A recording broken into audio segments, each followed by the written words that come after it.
Kiaro was an ugly, lonely orphan boy who was betrayed by his friends because of his useless abilities. However, when he unlocks a cheat skill, he goes back in time to clap all his enemies for revenge. Kiaro woke up from a disturbing dream and heard a voice in his head telling him to get stronger, making him wonder who was speaking to him. Just then, Anna walked into the room and asked if he had the same dream again. Kiaro got off the bed and confirmed it by saying it was the dream where he was a hero who defeated the demon lord. Anna opened the window and reminded him that while growing up he dreamed of one day becoming Batman so he could save people. Kiaro told her that he was still a dumb kid then and said that now that he knew he was a pathetic weakling, there was no way he'd become a hero.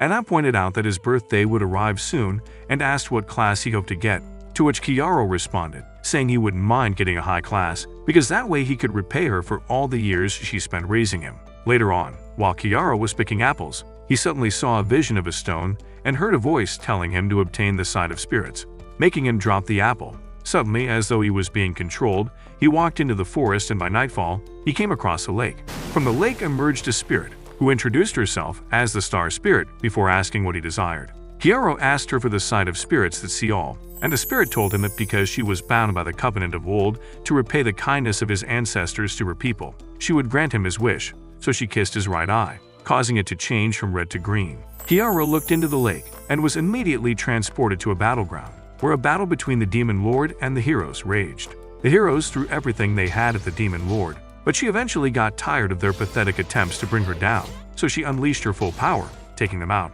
The only hero left standing called out to Kiaro and ordered him to heal everyone. But Kiaro smiled devilishly and told her there was no way he'd heal a worthless piece of trash like her. The girl was surprised because he wasn't supposed to be lucid, and Kiaro revealed that he'd gained a drug-resistant skill a year ago.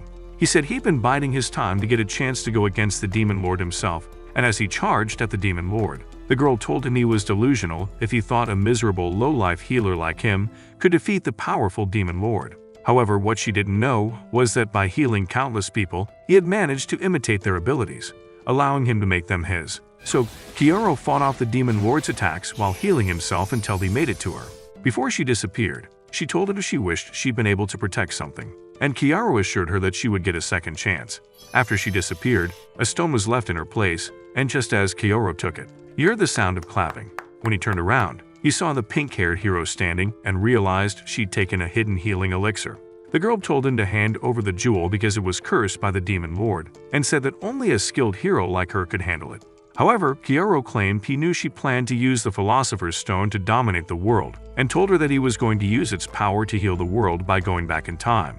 The girl pointed out that he'd lose his memories and go through the same ordeal over again, but Kiaro assured her that even though he lost his memory, he'd never forget the pain of what she put him through before using the stone to restart the world. Later that night, while he lay in bed, a palace maid came into his room and tried to develop plot with him. Kiaro pretended to be uninterested but soon went to Freaktown with her, and while they were doing that, he used his predatory healing skill to steal her experience. For every night he was in the palace, he had a maid or two to play with, and each time he stole their experience. Finally, Kuroha Krylet, the great swordsman, returned, and Kiaro was taken to the palace garden to heal her. As he began healing her, he saw and felt everything she had been through up to the point where she lost her arm. When he finished, Kuroha's arm grew back, but when she turned to thank him, she saw him passed out on the ground. She panicked and tried to help him, but Flair and the advisor with her stopped Kuroha and told her to report to the king. Kuroha tried to argue, but they assured her that they would take care of Kiaro, so she made a promise to return the favor before leaving.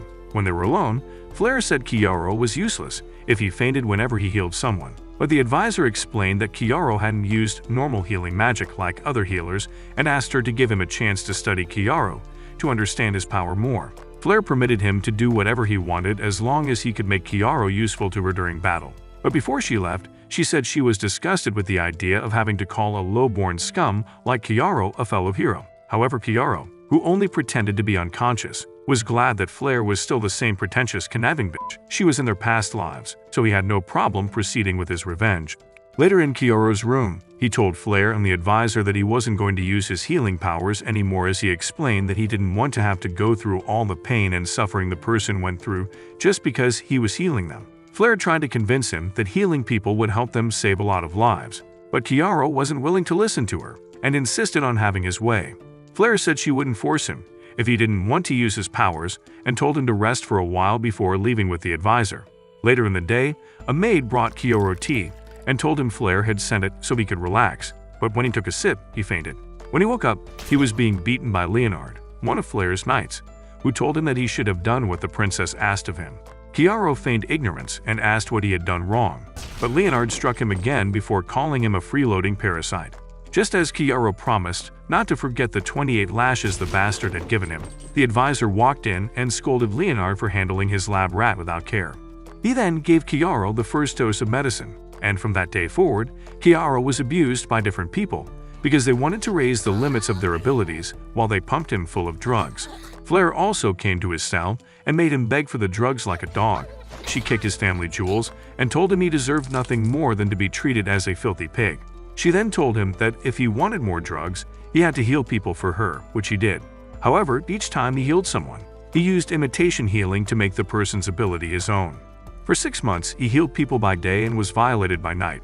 But unlike in his previous life, where he was under the influence of drugs, Kioro had taken measures to ensure he would be fine. So all he had to do was wait until his drug tolerance level went up before proceeding with his plans. One day he heard the guards say that the king had left for another country, so he decided to put his plans in motion. He used the alchemy skill he'd stolen to break his chains and escape his cell.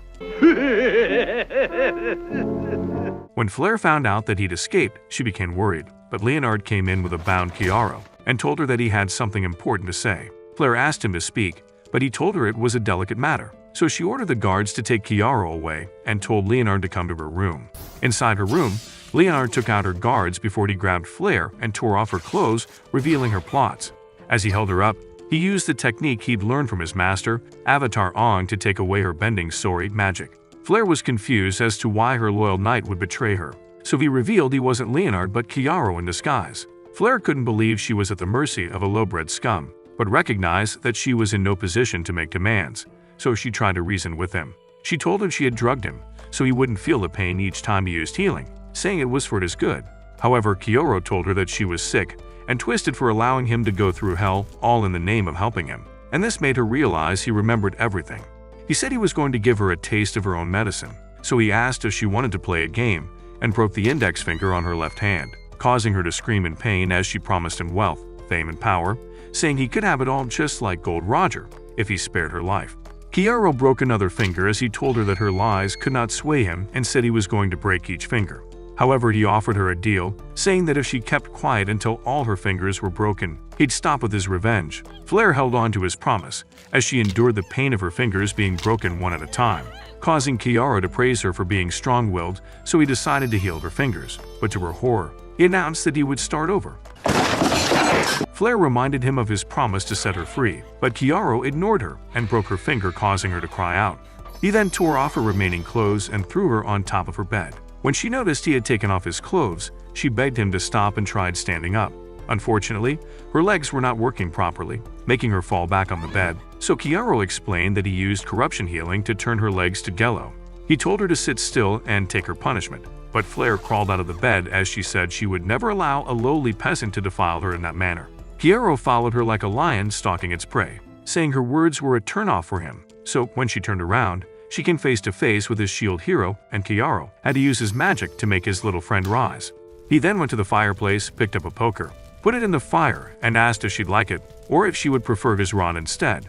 Flare began glitching, so he gave her 10 seconds to give him an answer, and she said she wanted his. Kioro pretended like she said she wanted the poker. Flare got scared and began begging him to use his tool on her, making Kioro laugh like a maniacal madman at how pathetic she looked. He then threw the hit poker on the carpet, causing it to light up. But he didn't seem to care, as he had his way with the snort-faced princess. When he was done, he pulled Flare to the mirror before erasing her memory and changing her face. The next day, in an inn somewhere in the city, Kioro changed his appearance, after which he decided to continue with his revenge plans and go after Bullet and Blade. He also decided to go see the Demon Lord to find out what it was she wanted to protect. Just then, Flare awoke with no memories of herself or him, so he introduced himself as Kiarga and told her that her name was Freya. He explained that she had fainted because she had high fever, but said it was surprising that she couldn't remember anything. He then suggested that they tangle in the sheets to see if she would remember anything and told her to beg for it like she always did. Flare did as she was told, and when they were done, she admitted that though she had no memory, she could feel their love in her core. As he hugged her, he told himself that he had been reborn, so he would redo his life the way he wanted because he was the strongest healer. Days later, after selling off the gold and jewels he took from Flair's room, Kiaro and Flair set out on a journey for safety reasons. As they walked through the city, they passed by a group of people who were gathered around the wanted posters of Leonard. Kiaro smirked evilly and continued on his way, but stopped in his tracks when he heard one of the people say they hoped Princess Norn, Flair's younger sister, would return soon. When he kept walking, he remembered Norn was the only person in his former life who realized he'd regained his senses, which was why he didn't want to be involved with her in his new life. Sometime in the past, Flair, Bullet, and Blade had just defeated some enemies when Kiaro approached them asking for more of his fix. Flair was disgusted by his sight and told him to be useful for once in his miserable life. And when Bullet asked her to be nice to him because his abilities came in handy, Flair told him to stop acting like he was a saint because he treated Kiaro worse than any of them. Blade added that if she were Kiaro, she'd have committed suicide, causing the others to laugh. That night, Flair made Kiaro beg for the drugs, but instead of handing it over to him, she poured it on herself and made him go down on her. After using him as her toy, the heartless bitch noticed he'd gotten excited and started kicking him where the sun didn't shine until she got tired. Exhausted and sore, Kiaro walked out of her tent, but Blade noticed him and cornered him. She then beat the shit out of him as she told him to know his place since he was unworthy of touching the princess. When she got tired of beating him, the disgusting freak decided to suck on his tongue to know what Flair tasted like. After he left Blade, he went back to his tent only to be assaulted by Bullet, who claimed he was showing him how much he loved him. As he lay on the ground in pain, he heard Flair calling out to him, and in that moment he opened his eyes. He then walked out of the tent to drink water and swore to give Blade and Bullet a taste of their own medicine. Soon, the two make it to La Narita, a city located east of the imperial capital, and a hotspot for crime and illegal business. They then went to have some lunch, but while they were eating, Kiaro discovered that the water was poisoned. He told Flair that he suspected the town's water source was contaminated by monster remains, and said that once the remains had rotted away, everything may return to normal, so it was better to leave things the way they were. Just as Flair asked how serious it could get, they noticed some of the patrons in the tavern coughing. So Kiaro explained that they were already experiencing the early symptoms of the poison, and said that it would have fully spread in about a week. This, of course, made him cackle, causing Flair to ask what sort of evil plan he was cooking up in his head, but he assured her that he was going to save the townspeople. Later that day in their room, Kiaro drank the waters so his body could produce antibodies and then used heal to multiply them, after which he dropped his blood into a solution of medicinal herbs and synthetic wrought gold to synthesize. As they walked through the city, they came across a merchant and his servant, whom they approached with the offer of selling their medicines. The merchant was skeptical about trusting this so-called wonder drug, so he asked Kiaro how he could be sure it was the real deal. Kiaro suggested that the man test it out since his body was sluggish, cold, riddled with rashes along with a nasty cough. Emotional, damn it! The man still didn't believe him, so he told him to have his servant test it out instead, which he did, and immediately he felt better, causing his master to do the same. The merchant asked Kiaro if he was willing to sell the recipe to him, but Kiaro told him that he couldn't sell it to him because it was a family secret. Flair then brought out the box containing the doses, and Kiaro told the man he'd sell each vial of medicine to him for 1 gold coin. After the man handed him the money, Kiaro told him that for the next dose, he would allow him to set the price he wanted to pay for them, but in return, he had to give him half of the profits. He also warned the man that if he tried to cheat him in any way, their business would end immediately. After they left the merchant, Flair asked Kiaro why he didn't sell the drugs himself instead of trusting the merchant. So Kiaro explained that it was better to sell them through a professional merchant for safety reasons, because if people found out he was the one making the medicine, they may target him and try to use him as their cash cow. They soon arrived at a building, and Flair asked what they were doing there. So Kiaro told her that he had come to buy a slave, who they could use as a meat shield in case of trouble. To his surprise, Flair didn't seem to like the idea and complained that it was inhumane to force people to do things, which Kiaro found ironic, because she'd done the same things and worse to him. She argued that an explorer was more valuable than a slave, so Kiaro explained that explorers did things according to their will, but a slave would do the will of his or her master. Inside the shop, Kiaro asked the old geezer who owned the shop for a slave, but the man kindly pointed out that his merchandise was expensive and Kiaro couldn't afford them. Kiaro said nothing and dropped the bag of gold in his grubby hands, causing the greedy old man to ask what kind of slave he wanted. Kiaro told him he wanted a combat slave, So he took them down to cells that held all the slaves who weren't on display in the store. As they walked through the place, Kiaro used his eye to scan each one but didn't see one he liked, so he asked if he had more. The man told him that all he had left were the sick and injured ones, but Kiaro insisted he showed them to him, which he did. Kiaro looked into the cell and wondered if they were affected by the poison in the water, but his attention was drawn to the sound of chains in the darkest part of the cell. When he walked in, he found a girl from the Ice Wolf clan who was also affected by the poison, but he noticed that she could withstand the pain that was strong enough to make an adult cry. The old man informed him that she was a reject, and said that although she was strong, there was no hope of her getting stronger in the future, so it was unwise to take her as a combat slave. Suddenly, the girl tried to attack him with her ice claws, but she was held back by her chains and the old man used a magical ring to lightly choke her. Kiaro looked into her eyes and realized that she held a deep grudge against someone, which was strong enough to push her to murder someone, so he promised to allow her to get revenge on the person who had hurt her. When he stood up, he told the man he would buy her, which made the man call him crazy. But Kiaro didn't care because he had just found himself an ultimate tool. The man made it clear that he wasn't going to accept her if he tried to return her, and Kiaro assured him that it wasn't going to happen as he picked her up. Meanwhile, in the Imperial capital, one of the advisors discovered that the man they were keeping in the dungeon wasn't Kiaro, but Leonard. Later on, Kiaro took the girl to the place where he and Flair were staying, and while Flair watched over her, she asked if it was a good idea that he removed her collar. Kiaro assured her that she would do his bidding with or without her collar, and took off the blanket covering her body so he could heal her. While he was healing her, he saw her memories and learned that she and her friends had been caught by mercenaries. While the other two had revealed the location of their village before they died, she had been sold off as a slave. Kiaro then remembered that the slave trader told him he was going to receive a shipment of ice wolves, which was probably going to be the rest of her clan. He also remembered that he had seen in Leonard's memories that within the Uoral Imperial Army, there were soldiers who dressed as mercenaries and attacked demi-human villages to sell them off as slaves.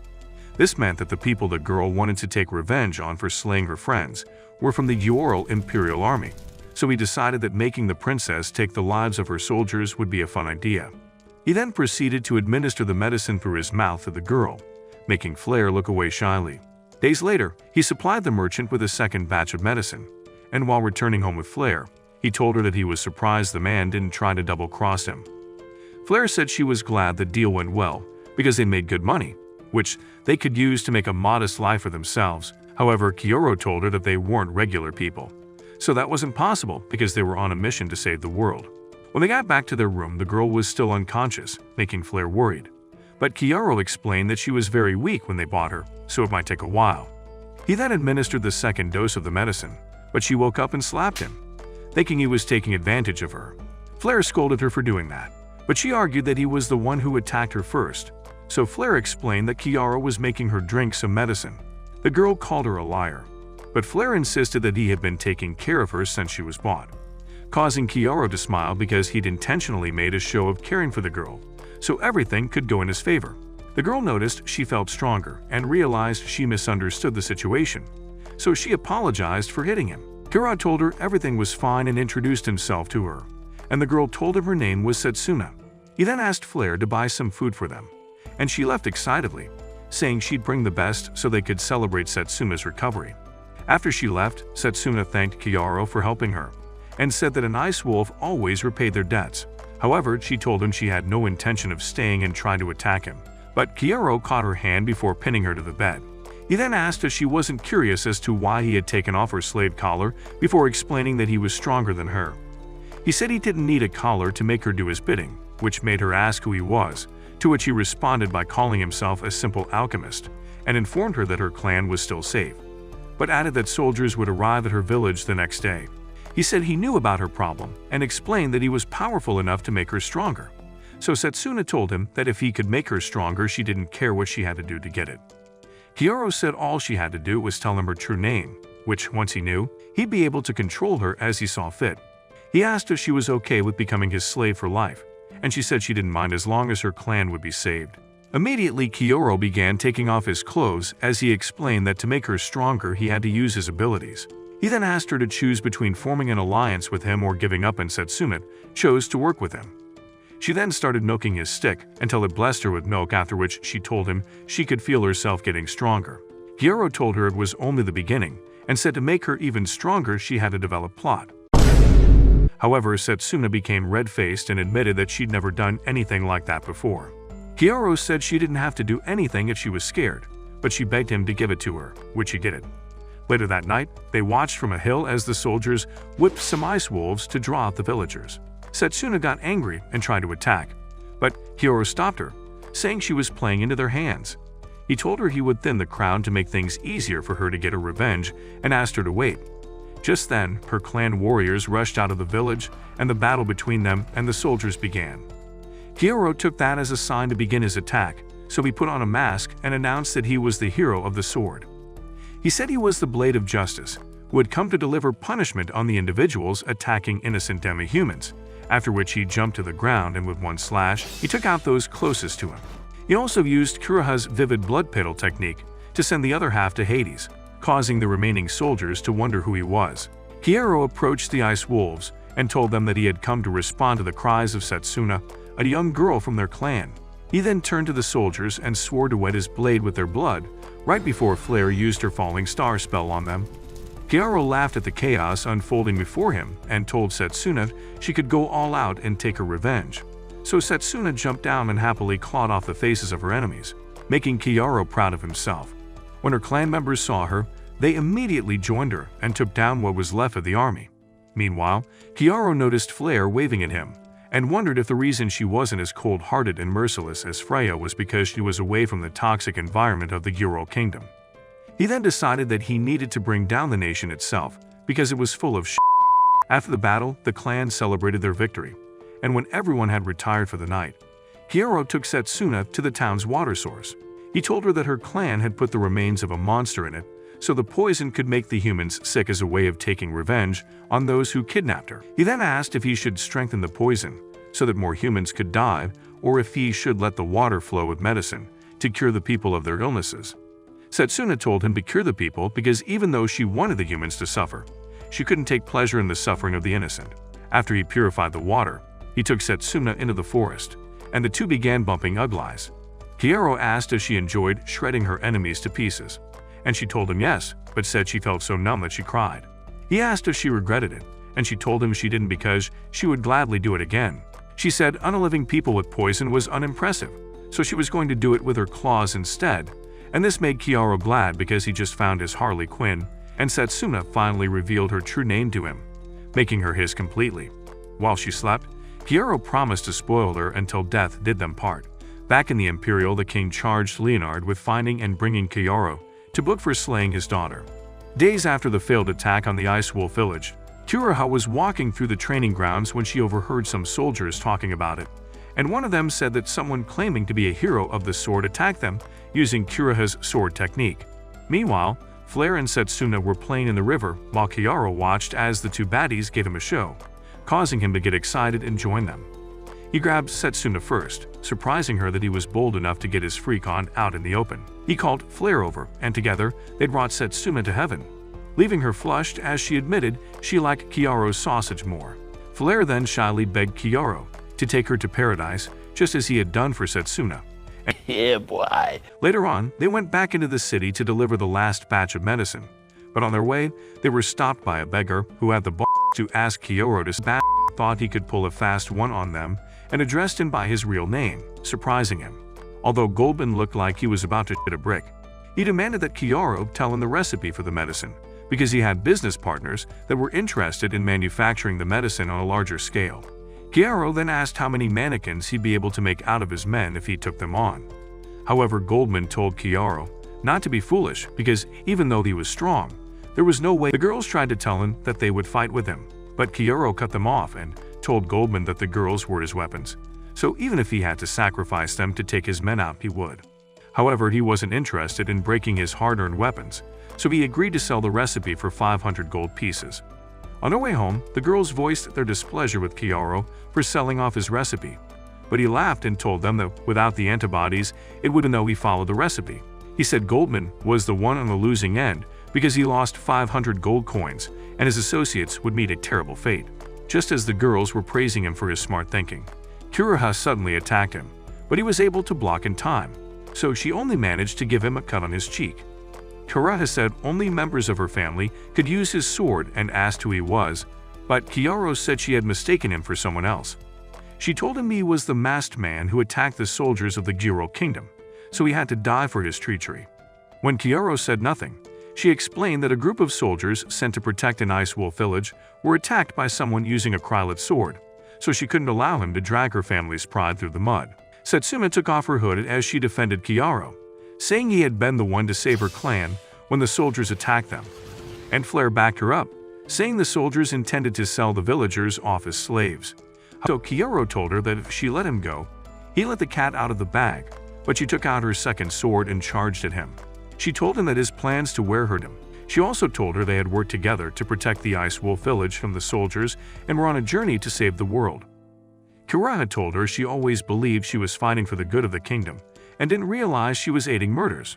But Flare told her not to blame herself for being a gullible fool, because she was only doing what she thought was right. She said she would give her time to think about everything she just learned so she could pick the path to follow.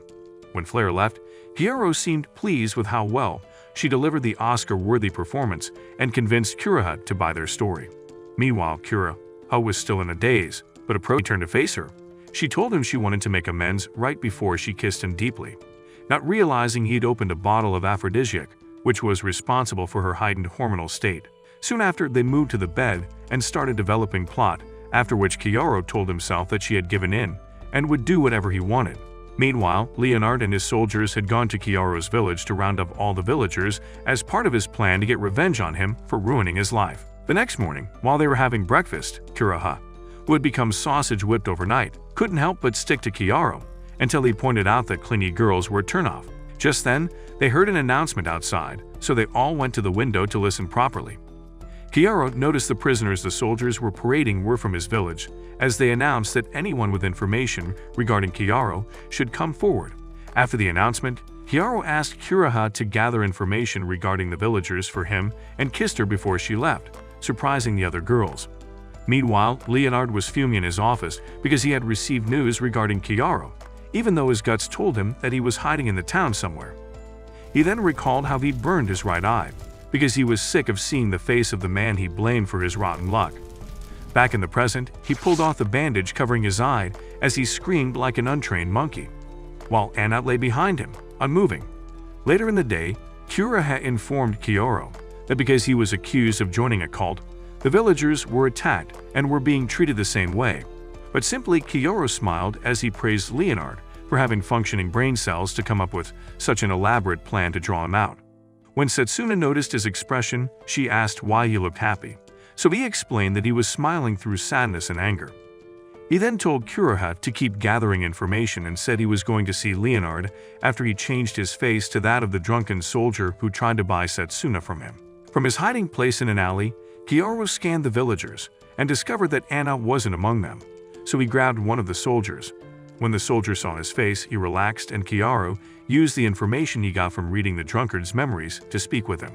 He told the soldier he wanted to return to the army, but was scared because he'd run away during the raid, which meant he would receive the death penalty, and the soldier promised to help him however he could. So Kiaro handed a letter and the Imperial Army badge he'd stolen to the soldier, asking him to deliver it to Leonard. He then asked what all the fuss was about, and the loose-lipped soldier told him everything they had done in his village, even adding how Leonard had taken advantage of Anna in front of the entire village. After he left, Kiaro punched the wall as he thought of Anna and how she was the reason he still hasn't given up on humanity, because of how pure and kind-hearted she was. Later that night, Leonard and some soldiers met Kiaro in an old building, and Kiaro, still pretending to be the drunk soldier, begged Leonard to accept him back into the army in exchange for information regarding himself. Leonard promised to do that and demanded to know where he could find Kiaro. So Kiaro changed his face and revealed himself to him. Leonard got up and immediately tried to pull out his sword to strike him, but he felt weak, and Kiaro revealed that he had sprayed paralyzing poison gas in the room. He called Leonard an ignorant fool for underestimating him, even though he knew he could change appearances. And like a broken record, Leonard kept repeating how he'd murdered him. But Kiaro ignored the madman's ramblings and used his ability to scan his memory, which let him see how the soldiers had stormed the village, taken advantage of the women, and how Leonard violated poor Anna. When Leonard woke up, He discovered that Kiyaro had changed him into a big-plotted woman, but he didn't seem to care as Kiyaro told him that he was going to make him go through the same humiliation and suffering Anna went through. The foolish man didn't even know who she was until Kiyaro reminded him of the woman he violated. So Leonard laughed out loud and told Kiyaro he had enjoyed every second of what he did, proving that he was a sick, twisted son of a bitch. He then noticed the nude men behind him giving him lustful stares, and Kiyaro told him that since he never understood the pain and suffering of those weaker than him, he hoped that this experience would remedy it. The men jumped him immediately, and Kiyaro made sure he set the place on fire before leaving Leonard to his fiery fate. After leaving Leonard, Kiyaro rushed to find Anna, and when he found her, he rushed over to her and tried to heal her. But it was too late. After he returned to his room, Flare and Setsuna told him to use them as he saw fit if it would help reduce the ache in his heart. So Kiyaro handled them roughly, but while doing the deed, he realized he was crying and swore that would be the last time he cried because he would make the Juro kingdom pay. Meanwhile, in the Imperial Kingdom, Norn read a letter which informed her of Leonard's disappearance and said that even though she'd set the stage for him, he'd failed to do his duty. She then began kicking her slave as she declared that she would execute all the villagers to flush Kiyaro out. The next day, Kuraha informed Kiyaro of the execution order and said it would happen in 5 days at the Colosseum. She said that the Colosseum was heavily protected with an iron gate and had 2 kinds of magic barriers. Kiyaro added that once inside, the barrier would suck up a person's stamina and magical energy. So Kura argued that trying to save the villagers was a suicide mission and asked if he wasn't scared, to which he responded that he was scared. But for the sake of preventing innocent people from dying, he would do it. Kuraha promised to help him and told him that Norn was back, causing him and Flare to freeze up. Kuraha said she was sure Norn would want to help free the oppressed citizens just like them. But Kiyaro knew that Norn was a heartless monster who wouldn't think twice about slaughtering innocent people. He recalled how in his old life, Norn had noticed he was faking his madness, but had promised to keep quiet in exchange for him spying on her sister for her. She had also made him do the things her sister made him do to her, just to see how far he was willing to go to keep his secret. Kiyaro decided that Norn wasn't one of his targets because she didn't do anything to him, but knew he had to be wary of her. On the day of the execution, Kiyaro snuck into the Colosseum, and as he watched the people clamoring for the death of his people, he was disgusted by how low humanity had fallen. The head executioner soon came out and said that if Kiyaro had any humanity left, he'd turn himself in before his people were executed. He then gave the order for the execution to begin since Kiyaro didn't show up, but just before they could, he revealed himself. Kiyaro leaped from the stands to the middle of the arena, and the executioner told him that if he surrendered, the villagers would be set free. Kiyaro checked his status and that of the soldiers with him and asked if they were trying to pull his legs, saying they were all too weak and unworthy of his time. And since the executioner didn't like the fact that he was being humiliated, he ordered his soldiers to capture Kiyaro. But when they approached him, Kiyaro turned them into squashed watermelons. The executioner couldn't believe his eyes, and since he was still trying to delude himself that he was in control, he told Kiyaro that he was adding to his long list of crimes. However, Kiyaro approached the man and told him that he wasn't aware of any crime because he was trying to save his people by delivering justice. The man told him to remain where he was, or else they began sending the villagers off one by one. But Kiyaro didn't listen and kept walking, so more soldiers tried to stop him by surrounding him at the same time. But Kiyaro pulled a disappearing act, causing the soldiers to accidentally slash each other. The executioner was scared shitless, so he gave the order to his soldiers to begin the execution. But after they pierced 4 villagers in the chest, Kiyaro threw a sword at one of the soldiers. When the man saw this, he told Kiyaro that his stubbornness was the cause of their deaths, and Kiyaro told him to own up to the fact that he was a murderer and stop blaming someone else. He said he was just a victim, trying to save his loved ones, and for that reason, he was going to turn the ground on which they stood to their graves. One of the soldiers tried to attack him, but he easily disposed of him, causing the executioner to order the barriers to be activated. However, what he didn't realize was that Kiyaro had altered the barrier's function, so instead of hurting him, it affected the soldiers because of the special necklaces they wore. One by one the soldiers fell, bursting from inside, and Kiyaro stood in all his glory as he was bathed in their blood. The soldiers soon realized that the necklaces were the cause of their problems and took them off. The executioner then told Kiyaro that whatever he did to the necklace didn't matter because the barrier was still standing, and he was trapped. But Kiyaro called him a fool because he didn't realize they were the ones trapped with a vicious beast. The man kept trying to pull a talk no jutsu, but Chiaro announced that anyone who wished to die should turn around and stab a villager. When he noticed that none of the soldiers were willing to die at his hands, he mocked them for being cowards. Just then, he noticed the villagers coughing up blood and realized they had been poisoned, which angered him further. But the executioner swore that he had nothing to do with the poisoning. The next moment, a projection of flare appeared in the sky, surprising everyone present. She then addressed the people and revealed all the atrocities that Yoro Kingdom had committed against the demi-humans, stating that she was only alive because of Chiaro after her people had tried to silence her for trying to stop them. The executioner told the people not to believe a word of what she was saying because she was most likely an imposter pretending to be their princess. So to prove her identity, Flare began singing and called up a level 6 spell, Star Flare, which broke the barrier and left a huge fireball hovering over the Colosseum. This was enough proof the people needed because they knew Flare was the only person who could use magic like that. She then pleaded with the people to help her fight against their corrupt nation, so that more people wouldn't lose their lives for pointless reasons, while urging them to rise and protect their people because that was the only way they would be at peace. Chiaro was grinning from ear to ear like a Cheshire cat because he knew the fuse of rebellion had been lit. Suddenly, the fireball brightened and disappeared along with Chiaro, right before the people entered the arena and started attacking the soldiers. Later on, Chiaro, Flare, Setsuna, and Kuroha regrouped in an old warehouse, and they had the only survivor with them. Kuroha asked why the people had been poisoned, and Chiaro explained that it was because they wanted him to fall into despair for not being able to save them. What he didn't tell them was that Norn was the only person evil enough to cook up a scheme like that. Just then, the doors opened, and when Goldman came in, Chiaro told him to take the boy into his care.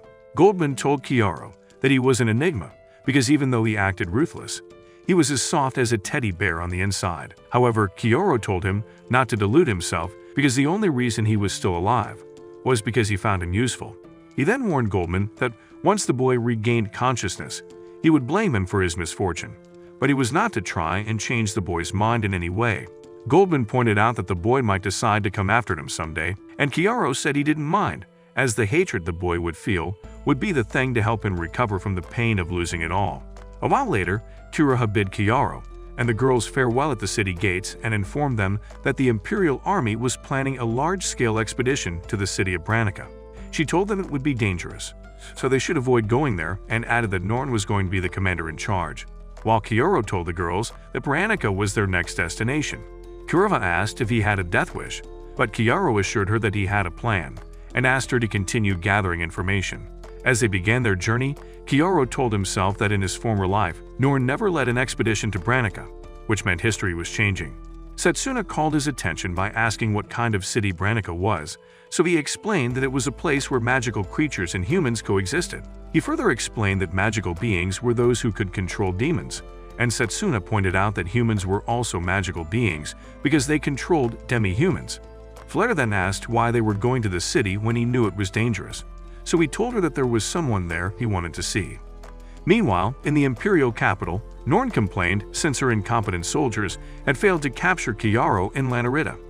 As she stumped on her slave, she called her sister a traitor and said she had made plans to capture her. Her slave told her there was news of an uprising in Lanarita and the surrounding villages, so she told him they would let magical creatures attack them, so they didn't have to worry about them. He then asked if she would suspend the expedition, but she said she would not allow anything to stop her hunting game. In Chiaro's campsite, while the girls were asleep, he fixed Flare's magic staff and said they needed to get one that could withstand her magic. He then thought of the divine armaments, which were strong weapons only heroes could master, which started as gems.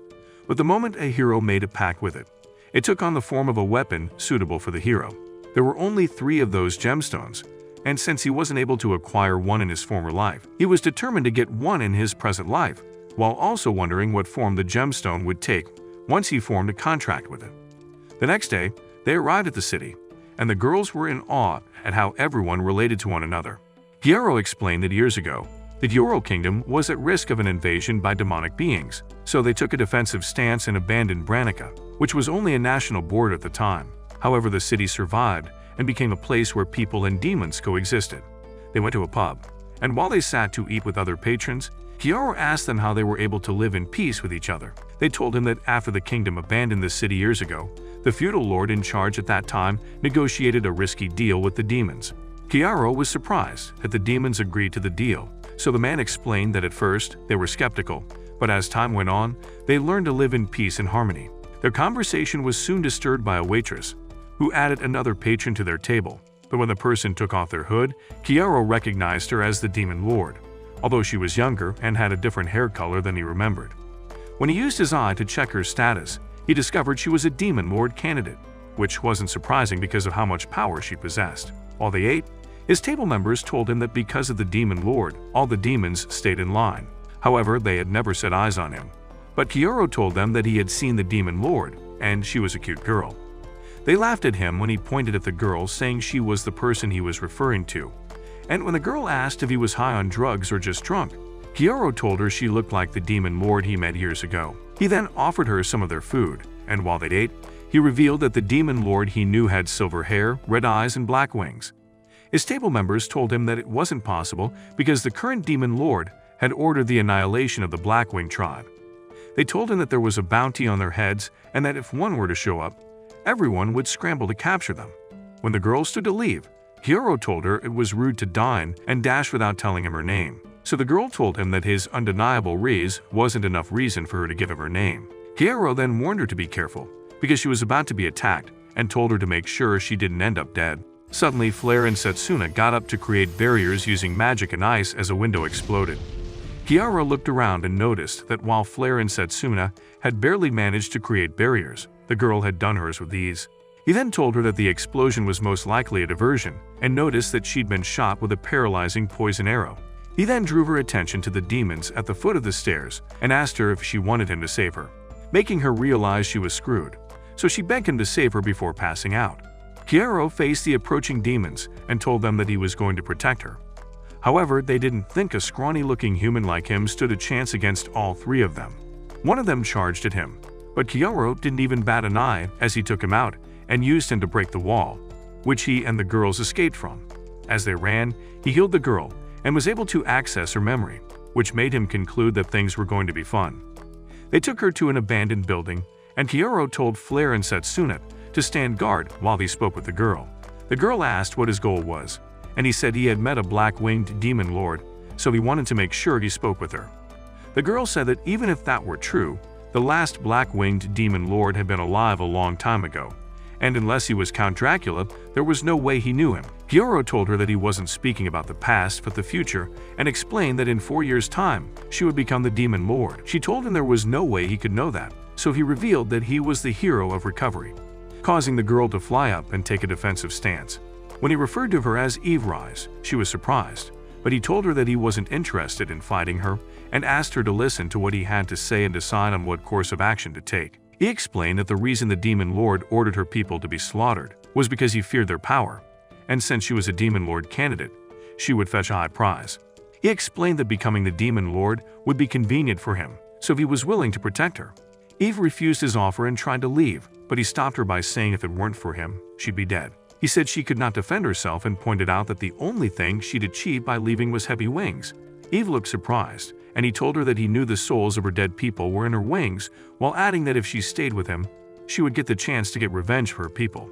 He offered her the chance to get rid of the current Demon Lord and take his place, that way her people would be saved, and when Eve asked why he wanted to help her, he admitted that he was doing it because he wanted the heart of the Demon Lord, so she told him she would think about it.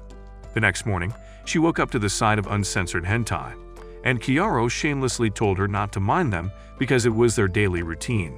Eve asked why they chose to do their business right next to her, and accused them of trying to get her to drop her pants, but Kiaro assured her that he wasn't an uncultured slimeball who forced himself on women. When he noticed her trying to hold back her floodgates, he offered to help her clean out her pipes, but she told him to suck a hole. Kiaro laughed and told her that if she decided to stay with them, she'd have to get used to seeing them go at it every day, causing Eve to call him a shameless scoundrel whose plan had always been to hit her body.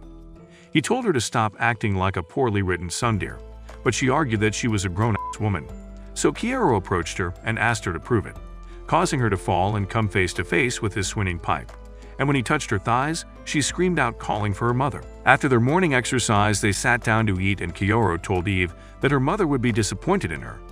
He said that if she decided to seduce a man, she should be willing to go through with it. So she apologized for teasing him and asked what kind of person he was. Kiaro told her that he was the type of man every woman wished to have, but Eve pointed out that only self-centered holes made comments like that.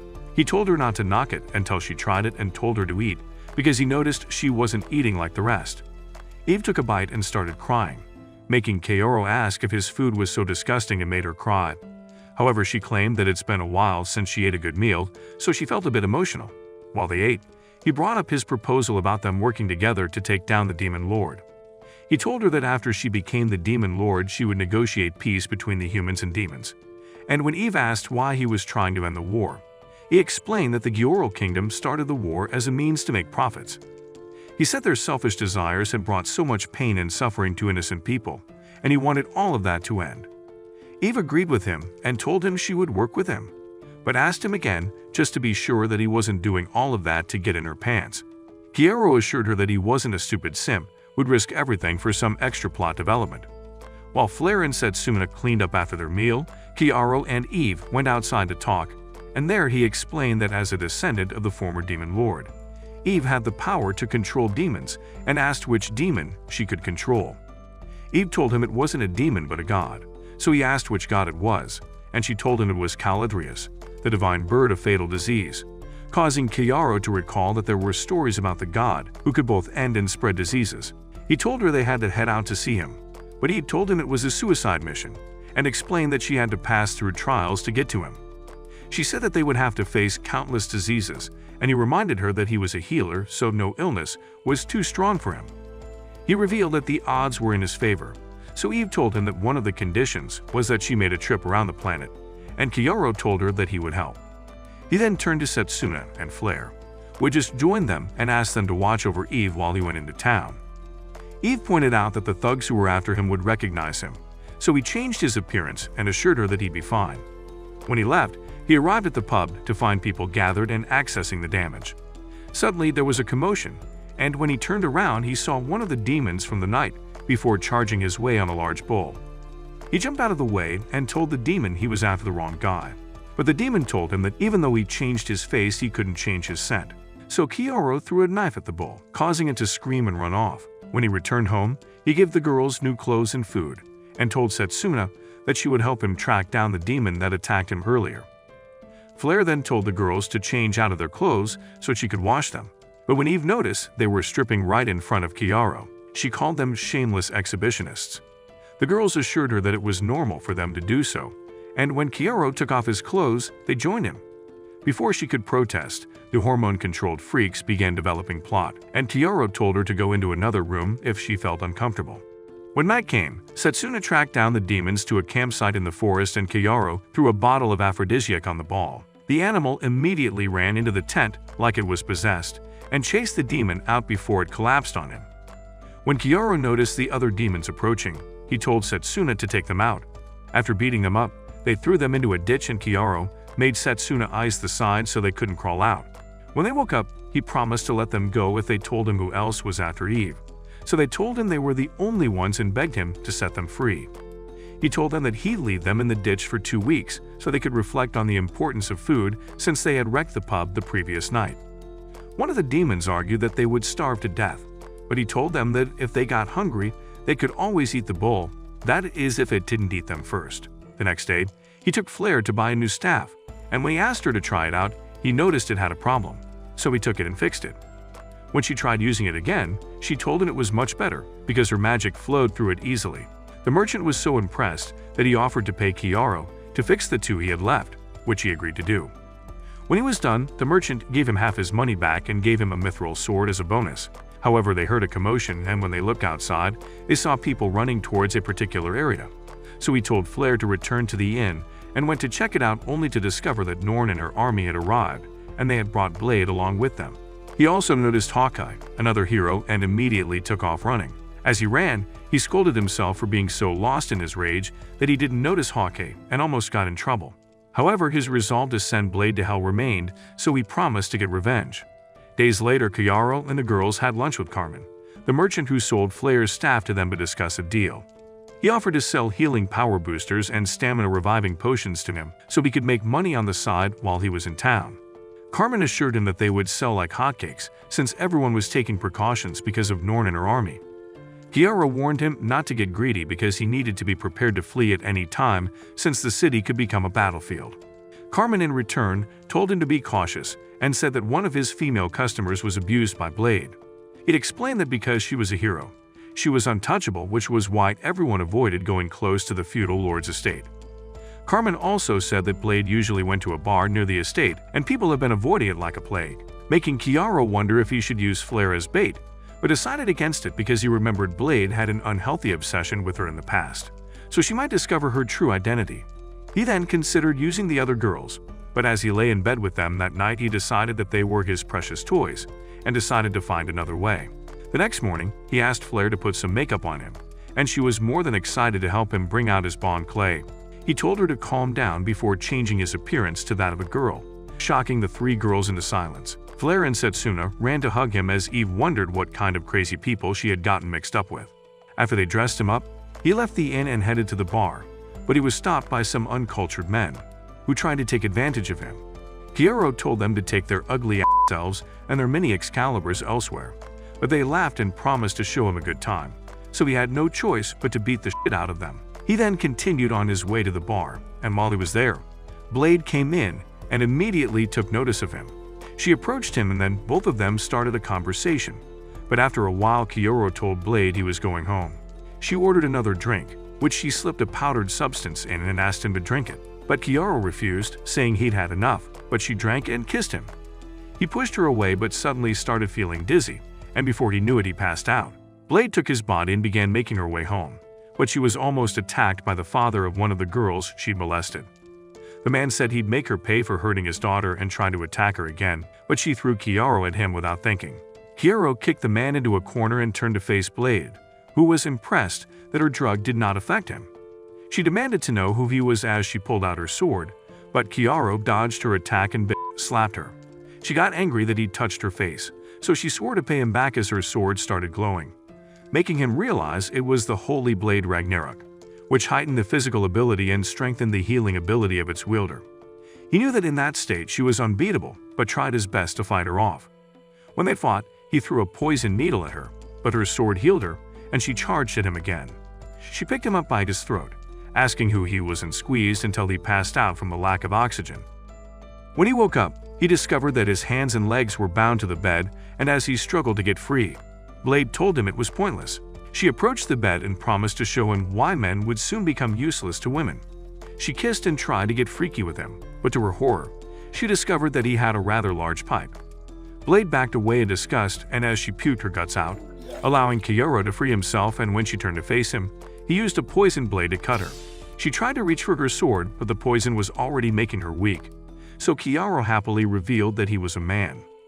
Blade couldn't believe she'd lock lips with a man, and tried to reach for her sword again, but Kiara threw some knives at her hand to stop her, causing the poison to kick in, so she passed out as Kiara declared it was time to begin his revenge. As she lay on the floor, he used his ability to access her memories, and learned that Norn planned to launch a full-scale search and destroy Operation in 3 days, so decided to take Blade to an empty bar. He laid her on the stage, and when she woke up, she discovered that she couldn't move her legs, so she screamed at Kiara. But he ignored her and pulled back the curtains to reveal 3 naked men. When Blade realized what the men were going to do to her, she started begging for her life, and this made Kiara ask if she would have let him go if he had been in her position, and she said she would have done so. He then told her that they were going to play a game of lust and hunger, and if she won, he'd let her go. He explained that the men were feeling an intense hunger due to the effects of a specially made potion, and said that if she could satisfy them until morning without getting eaten like Aaron's mom, he'd let her go. One of the men bit off her corset and looked at her hungrily, causing her to try her best impression of a red light district hoe. From where he was sitting, Kiara instructed her to put on her best show if she intended to survive. So Blade took off her underwear and begged the men to take her in any way they pleased. As she pleased them, Kiara sat eating and gave her some words of encouragement from time to time. He then got up and changed his appearance to Flare, which had Blade begging not to be looked at. However, he told her he was only trying to encourage her, but seeing Flare had taken the fight out of her, and by the time he finished his meal, there was nothing left of Blade. Ragnarok turned back into a gem, which Kiara took before leaving the mess he made behind. The next morning, while taking his money from Carmen, Kiara didn't notice Hawkeye approach him until he spoke. Kiaro tried to keep a neutral expression as Hawkeye asked if he was the one making the potions. He told him that he was, and Hawkeye praised him for his alchemy skills and said he looked like someone competent. He then surprised Kiaro by saying he was also skilled at spying on people, which made him jump back. Hawkeye said he liked how he took a defensive stance at the first sign of trouble and introduced himself as Trist Olgan. He then asked Kiaro to join their army, but he refused, saying he preferred to do things his way. So Hawkeye asked why he'd be watching them the day they came into town. Kiaro told him that he'd just been curious like everyone else, because the arrival of an army meant something was going to happen. So Hawkeye accepted his excuse but warned him not to do anything that would draw attention to himself. He then bought a box of potions from Carmen and left the stand, while Setsuna claimed she didn't like his aura. Kiaro asked who she felt was stronger between them, and she said that in terms of physical abilities, Kiaro was stronger. Later that night, Kiaro created a contract with the gem he got from Blade and asked it to give him a weapon of devastation and immortality. The gem granted his wish and formed a sacred armor called Georgius, which was a glove with a creepy eye on it. Getting a divine weapon made him so happy that he immediately went to get Flare and Setsuna and wasted no time clapping their cheeks. The next day, Norn asked her soldiers if they had seen Blade, but no one could find her. She said it didn't matter and told them to proceed with their plans even though she didn't show up. She then went to the town square to address the people and told them that she had come to liberate them from the control of demonic beings. A cloaked man told her to shut up and said that the Gyoro kingdom abandoned the city and its people before, while another said they had no right to come to them, claiming to be saviors they weren't, which the other people agreed with. They started yelling at the soldiers to leave, and one of the hooded men tried to attack Norn, but Hawkeye moved quickly and took the man down. So Norn announced that the demons were brainwashing the people. She declared that they would eliminate the demonic beings and the brainwashed humans so that they could reclaim the city as part of their kingdom, and immediately the soldiers began attacking everyone in sight, both demons and humans alike. As Kiaro watched from his room, he saw a soldier cut Carmen down and ran to him, but it was too late to save him. As he held his friend in his arms, it began raining, and he decided that since they took his friend from him, he was going to exact revenge on them. Just then, some soldiers approached him with spears, so he summoned his weapon and took them down. He then began making his way to Norn while he mercilessly took down each soldier in his path. Meanwhile, Norn was complaining about how long the purge was taking when a soldier came to inform her that an unknown swordsman was attacking her soldiers. Just as she gave the order to find and capture him, a projection of flare appeared in the sky. She made the clueless soldiers understand that they weren't fighting the right war. Rather, they were doing worse than despicable mercenaries by slaughtering innocent citizens. She claimed that unlike the Gyoro kingdom, demons and humans had been coexisting for years in Branica, and they were simply interrupting their peaceful lives. After her enhanced talk no jutsu display ended, the soldiers dropped their weapons while the frightened people started showing up slowly. Inside, Kiaro had already infiltrated Norn's location and was about to give her whatever he'd been cooking. At the same time, Norn was visibly furious by her sister's speech, even more because she was sure Flare was an imposter since she hated demons and demi-humans even more than her. She suggested to Hawkeye that Flare was probably being manipulated as her cold heart of stone couldn't have suddenly softened for worse, so it had to be Kiaru's handiwork. It turned out Kiaru was already behind the door listening to everything they'd been saying, and after he was satisfied, he showed himself, causing Hawkeye to fire at him. He managed to deflect the arrows, after which the other knights ganged up on him, but he was used to gang stuff and bodied them like it was nothing. It soon came down to a battle with Hawkeye, who soon realized that Kiaru's weapon was demonic. As he attacked, he tried to stay clear of it as he injured Kiaru with his poison blade.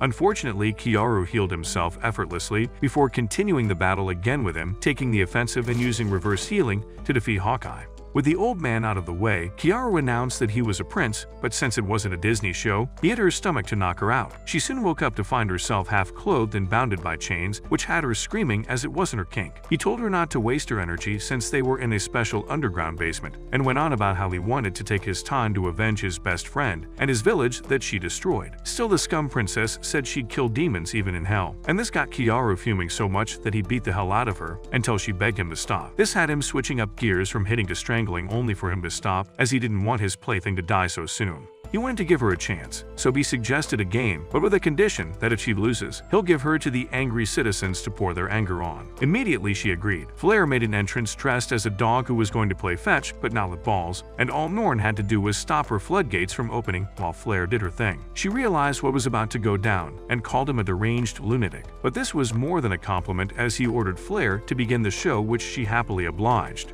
At first, she resisted for a bit but ended up giving in to the pleasure embarrassingly, so Kiara revealed that she had failed. He then yeeted her to the bed and performed a live show that Flare had to watch for a while, and then he switched things up by doing the same to Flare in succession before formatting her memory as usual. After the drama, Kiara met up with the gang and introduced Norn as Ellen, his sister he'd been looking for years. When he introduced her to Eve, Kureha was visibly jealous, which he noticed as a gentleman, so he kissed before proceeding to do a quick one with the girls present apart from Eve. Over at the Giro Kingdom, the king summoned Bullet with orders to hunt Kiara down, and the guy was more than happy to do so. Meanwhile, in Branica, split with the girls, instructing them to wait outside the city while he handled some unfinished business alone. The unfinished business was him taking flowers to Carmen's grave as a last respect before promising to explore the world on his behalf. After that, he rendezvoused with the girls and was glad the gods smiled on him by blessing him with a harem of baddies, unlike most protagonists. He then swore to hunt down Bullet and have his revenge eventually.